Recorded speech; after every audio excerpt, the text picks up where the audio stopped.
বদরের ময়দানে এই পাশে কোরাইশ, এই পাশে মুসলমানেরা। বিশ্বনবী জালামাই ভাষণ দিলেন, বললেন কুমু ইলা জান্নাতিন আরদুহাস সামাওয়াতি ওয়াল আরদ উইদ্দাত লিল মুত্তাকিন। ও আমার সাহাবারা, ওই জান্নাতের দিকে ছোট, যে জান্নাত আকাশ জমিন বিস্তৃত। তোমরা দেখতে পাচ্ছ এটা বদরের ময়দান না, এটা আল্লাহর জান্নাত। আওয়াজ করে পড়েন আল্লাহু আকবার। বিশ্বনবী বললেন ছোট ওই জান্নাতের দিকে, যে জান্নাতের বিস্তৃতি আকাশ জমিন বিস্তৃত।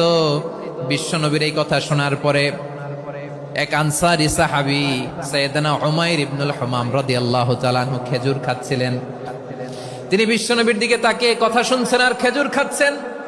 যখন বিশ্বনবী বললেন জান্নাতের দিকে ছোট, যে জান্নাত আকাশ জমিন বিস্তৃত, বিশ্বনবীর কথা শোনা মাত্র সাইয়েদনা উমাইর ইবনুল হুমাম বললেন বাহ বাহ। কি বললেন? বাহ বাহ, মানে চমৎকার, মাশাআল্লাহ, চমৎকার।